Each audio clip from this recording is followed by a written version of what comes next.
नमस्कार, मैं संजय सनम। यूट्यूब के सभी व्यूवर्स का हृदय से अभिवादन। व्यूवर्स, सोशल मीडिया पर एक ऐसा संदेश आया है जो बहुत गंभीर है और यह बताता है कि मामला काफी संगीन है। हमारी भारतीय संस्कृति में हिंदू धर्म की प्राचीनता और जैन धर्म के बारे में बहुत सारी बातें हो सकती है। इतिहास तक जाना पड़ सकता है प्राचीनता को देख करके, लेकिन जैन धर्म स्वतंत्र धर्म के रूप में जाना जाता रहा है। बल्कि कई बार तो ये कहा जाता है कि जैन धर्म हिंदू धर्म से भी प्राचीन धर्म है, क्योंकि जैन धर्म के प्रथम तीर्थंकर भगवान ऋषभ देव जी के पुत्र भरत जी के नाम से भारत का नाम हुआ है। लेकिन अब मोदी जी की सरकार और योगी जी की सरकार पर सवाल उठ रहा है कि केंद्र सरकार और उत्तर प्रदेश की योगी सरकार जैन धर्म के अस्तित्व को खत्म करके जैन धर्म के जितने भी तीर्थ हैं उनको हिंदूकरण करने पर तुली हुई है। एक संदेश है पत्रकार, रचनाकार, लेखक सोहन मेहता, जोधपुर राजस्थान का लिखा हुआ, जो भीलवाड़ा से श्री प्रकाश बोहरा के माध्यम से मेरे पास आया है। उस संदेश की भाषा को मैं हूबहू पढ़ रहा हूं और उसे समझने की कोशिश कीजिएगा। जैन तीर्थों को जबरिया हिंदू तीर्थ बनाने व जैन धर्म के स्वतंत्र अस्तित्व के समापन के प्रयास गुजरात से शुरू हुए तो ऋषभ व भरत के इतिहास को मिटा देने की शुरुआत अब उत्तर प्रदेश से शुरू हो चुकी है। यानी केंद्र सरकार और योगी सरकार दोनों पर आक्षेप है। और अब देखिए संदेश कहता क्या है। जैनों के महातीर्थ गिरनार के रोप वे का हाल ही में हुआ उद्घाटन, विशेष रूप से प्रधानमंत्री द्वारा होना, गुजरात में जैनों के दो महातीर्थों में से एक गिरनार के हिंदू तीर्थ हो जाने की पुष्टि का ही प्रमाणीकरण है। जैनों के इस समय के सबसे लोकप्रिय टीवी चैनल महालक्ष्मी ने इस खबर को प्रसारित कर इस पर जैन संतों व जैन धार्मिकों की चुप्पी पर गहरा दुख व अफसोस जाहिर करते हुए कहा कि हमारे तीर्थ यहाँ हिंदू तीर्थ बनाए जा रहे हैं। वहीं दूसरी ओर उत्तर प्रदेश की योगी सरकार बहुत ही शातिराना तरीके से जैन धर्म की प्राचीनता, ऋषभ व भरत से भारत होने के इतिहास को मिटाने का बड़ा एजेंडा लेकर आगे बढ़ रही है और जैन जगत सोया हुआ पड़ा है। संदेश आगे कहता है कि मोदी जी की सरकार ने गुजरात की सत्ता पर आते ही दो बड़े काम किए।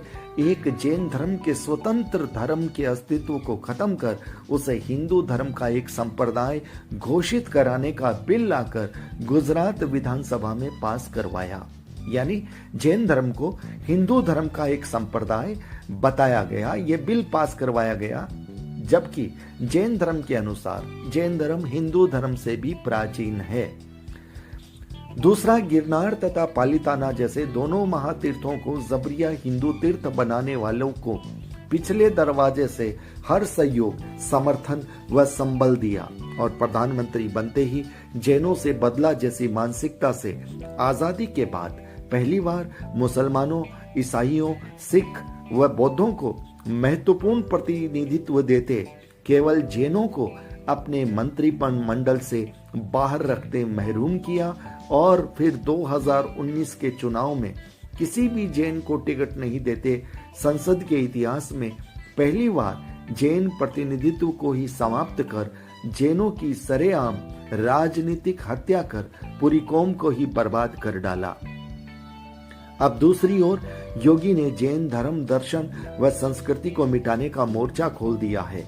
जिस उत्तर प्रदेश में प्रभु ऋषभ सहित अनेक तीर्थंकरों की जन्म कल्याणक भूमि है, भारत में ऋषभ पहले आदि देव हैं। उनका तथा उनके पुत्र वह पहले चक्रवर्ती सम्राट भरत से भारत देश के नामकरण के इतिहास को पूरी तरह मिटाने का एजेंडा लागू करते हुए वे आगे बढ़ गए हैं। यानी यह बात मैं पुनः पढ़ना चाहूंगा कि भारत में ऋषभ पहले आदिदेव हैं, उनका तथा उनके पुत्र वह पहले चक्रवर्ती सम्राट भरत से भारत देश के नामकरण के इतिहास को पूरी तरह मिटाने का एजेंडा लागू करते हुए आगे बढ़ गए हैं। व्यूअर्स, भारत की पहचान भरत से और जैन धर्म की पहचान भगवान ऋषभदेव से, और ऋषभदेव के पुत्र हैं भरत। तो यहाँ पर जैन धर्म के स्वतंत्र अस्तित्व की बात इस संदेश से साफ आ रही है। पिछले 30 वर्षों में जैनों ने जहां जहां भाजपा की सरकारें बनाई, उसी का परिणाम है कि गिरनार की तरह पालिताना, केसरिया जी, समेत शिखर जी, बद्रीनाथ का आदि तीर्थ जैसे तमाम तीर्थों सहित नाकोड़ा जैसे तीर्थ में शिव मंदिर बनाने के प्रयासों का षड्यंत्र भी और अनोपमंडल का कोहराम भी राजस्थान की भाजपा सरकारों के सत्ता में आने का परिणाम है। वहीं राजस्थान के अति प्रभावी कपरड़ा जैन तीर्थ में 30% भूभाग पर कब्जा कर दादागिरी से हिंदू मंदिर बनाने, रणकपुर जैन मंदिर की पवित्रता व पावनता को भी भाजपा सरकार ने खत्म किया है। ऐसे यही नहीं, कहीं सैकड़ों और भी हैं जिनका विवरण आगे के अंकों में दूंगा। मगर ऋषभ व भरत से बने भारत का इतिहास मिटाने का योगी के माध्यम से भाजपा का प्रयास हो सकता है कि हम जैनियों की भारी उदासीनता, भीरुता व कायरता से संभव है। मगर वैदिक यानी हिंदुओं के सबसे आदि व प्राचीनतम ग्रंथों में ऋषभ व भरत के इतिहास से भरे पुराणों को वे नहीं झुठला सकते, न उसे बदल सकते हैं। इसलिए पुराणों में ऋषभ व भरत दोनों के लिए लिखा इतिहास हम जैनों को जरूर जानना चाहिए। पहले भरत से भारत के नामकरण पर पुराण क्या कहते हैं, इस पर कल से यह मैसेज उनका क्रमशः होगा। इस मैसेज में जो बात है तथ्यात्मक भी है और कुछ भाषा शैली थोड़ी अलग भी है। यानी कुछ बातें तथ्यात्मक है, प्राचीनता को समेटे हुए है, और जिसमें यह बात भी बड़े जोर देकर के कही जा रही है कि पुराणों को भी पढ़ना चाहिए, क्योंकि ऋषभ व भरत दोनों के लिए लिखा इतिहास हम जैनों को जरूर जानना चाहिए। लेकिन जो राजनीति की जो पृष्ठभूमि की बात इस संदेश में है कि जैनों को टिकट नहीं दिया गया और टिकट नहीं देने से कौम बर्बाद हो गई, ये जो बातें हैं वो बातें मुझे लगता है मेरे भी गले नहीं उतर रही। हो सकता है बहुत सारे लोगों के गले नहीं उतरे, क्योंकि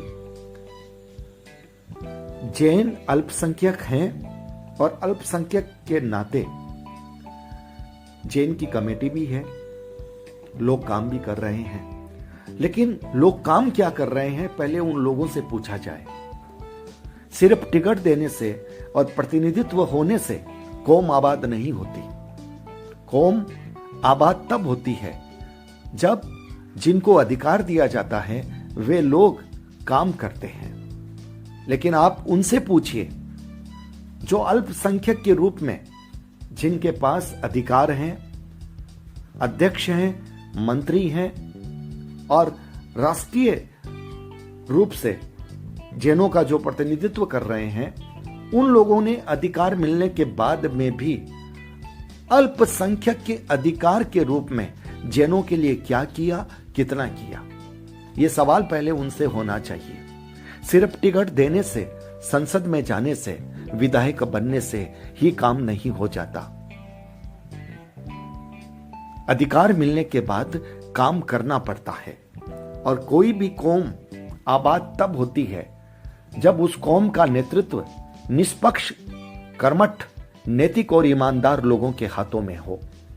और जब पदलोलुप लोग आगे बढ़ते हैं और पद मिलने के बाद वे भाई भतीजावाद की संस्कृति में चलते हैं, अपनी इच्छा से अपने लोगों को लेते हैं, आगे बढ़ाते हैं, और जब कोई संदेश उन्हें दिया जाता है उसका भी जब वे जवाब नहीं देते तो क्या कौम आबाद हो जाएगी?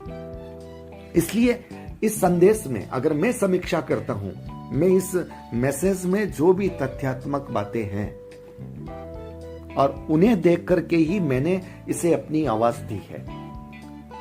एक पत्रकार किसी भी जाति धर्म का नहीं होता, वो समग्र समाज का होता है, वो राष्ट्र का होता है। लेकिन अगर किसी भी धर्म के अनुयायी के मन में अगर ये बात आ रही है तो हम उस बात को उठाते हैं उनके तथ्यों को देखते हुए। मैं भले ही जैन हूं, लेकिन मेरे लिए महत्वपूर्ण तथ्य हैं, और इसमें जो कुछ तथ्य दिए गए हैं ऋषभ देव जी का, भरत का, भारत का, और उन तथ्यों के साथ अगर कहीं बात की गई है, जैसे गुजरात विधानसभा में बिल पास करवाना, और मैंने एक संदेश पहले भी बहुत पहले पढ़ा था कि जैन धर्म की प्राचीनता पर था, और जैन धर्म की प्राचीनता भगवान ऋषभ, चक्रवर्ती भरत और भरत के नाम से भारत यहां से प्रतिपादित होती है। और इस पर हमारे जो शास्त्र को जानने वाले लोग हैं, चाहे वो वैदिक धर्म के हों और वो जैन धर्म के हों, वो ये निर्णय करें कि जैन धर्म हिंदू धर्म की शाखा थी या फिर वैदिक धर्म जैन धर्म की शाखा थी और वे लोग वहां से सनातनी हुए हैं। और अगर जैन धर्म सनातन से, वैदिक से अगर वे जैन हुए हैं तो फिर उसे हिंदू धर्म का संप्रदाय कहना कोई गलत नहीं होगा। और अगर जैन धर्म की प्राचीनता ही पहले थी और उसके बाद हिंदू धर्म, सनातन धर्म प्रचलित हुआ है, तब फिर जैन धर्म की स्वतंत्र जो अस्तित्व है उस पर प्रहार करना वो बेईमानी है, वो लोकतांत्रिक अधिकारों के साथ मजाक है, वो संवैधानिक व्यवस्था के साथ खिलवाड़ है। उसका हम विरोध करते हैं। लेकिन हमारे इस विरोध में कहीं कोई राजनीतिक पुट नहीं होना चाहिए। विरोध तथ्यात्मक होना चाहिए।